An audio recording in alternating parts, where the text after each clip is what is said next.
It started like any other Friday night. Her co-workers had organized a dinner, and she wanted me to come along. She was excited, dressed up early, teasing me into saying yes. I hadn't really wanted to go. Office gatherings had never been my thing, but her laughter was infectious, and when she looked at me with that playful tilt of her head, resistance seemed pointless. The restaurant was already alive with noise when we arrived, music humming in the background, people laughing too loudly, glasses clinking. Her team was a mix of boisterous personalities, half drunk and full of bad jokes. Emma fit right in, glowing under the warm lights, laughing like she didn't have a care in the world. She always had that kind of magnetism, the kind that drew every gaze in a room whether she meant to or not. At first, I sat back and watched her enjoy herself. It didn't bother me. She deserved to have fun. But as the evening stretched on, the jokes began to take a sharper tone, and the laughter around the table started feeling a little meaner, like a crowd testing boundaries they knew they shouldn't cross. Then came Rick, loud, smug, the kind of man who thought he was charming because people laughed at his arrogance. He leaned forward with a grin that said trouble was coming. "So, Emma," he said, "who was better, your husband or that gym guy you dated before him?" The question hung in the air like a bad smell. I expected her to shut it down immediately. She didn't. Instead, she smirked, looked directly at me, and said lightly, "Let's just say my ex had more to offer." The table erupted in awkward laughter. Some chuckled half-heartedly. Others couldn't look up. I felt the heat crawl up my neck, my heart hammering against my ribs. She thought it was harmless, just another joke. But that joke cut through every ounce of respect I thought we still had between us. For a moment, I said nothing. Then, with a calmness I didn't even know I had, I smiled and said evenly, "You're right. He was bigger. That's probably why he couldn't stay. Too much ego, not enough substance." The laughter died instantly. Even Rick looked embarrassed. Emma froze, her smirk collapsing. I raised my glass slightly and added, "Guess that's why you ended up with me.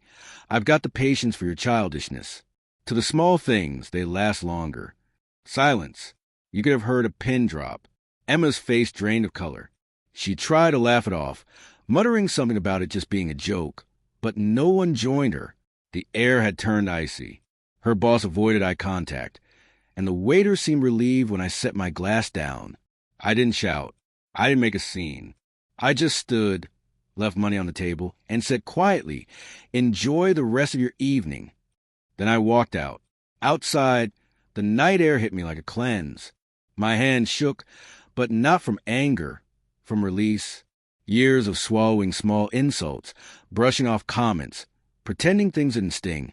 It all lifted in that moment. I realized how long I'd been a quiet target, the steady one she could ridicule, because she thought I'd never fight back. When I got home, I packed a small bag and sat by the door. Hours later, she came stumbling in, mascara smudge, her laughter long gone. She froze when she saw me ready to leave. "You're really walking out over a joke?" she asked, voice trembling. I met her eyes. "No, Emma. I'm leaving because it wasn't a joke. It was a truth you've been holding back for years." Tears welled up as she reached for me. "You're overreacting." "I didn't mean it." I shook my head slowly. "You meant enough of it. You showed everyone exactly how little I matter to you. And I can't stay with someone who treats me like a punchline." I walked past her and out the door. She followed me into the driveway, calling my name, crying, but I didn't turn back. I got into my car and drove off.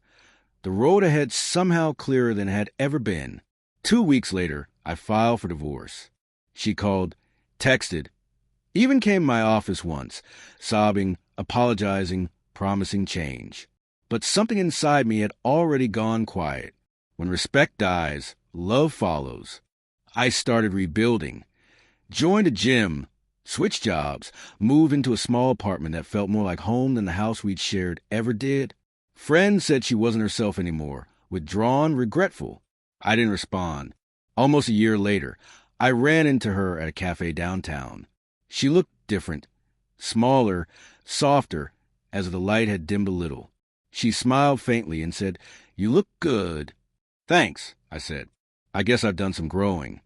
Her eyes fell. I wish I hadn't said that night. I gave a small smile. So do I, but maybe I needed to hear it. Otherwise, I might never have remembered what I'm worth. I left some cash on the counter, nodded goodbye, and walked out, steady, calm, and free in a way I hadn't been in years.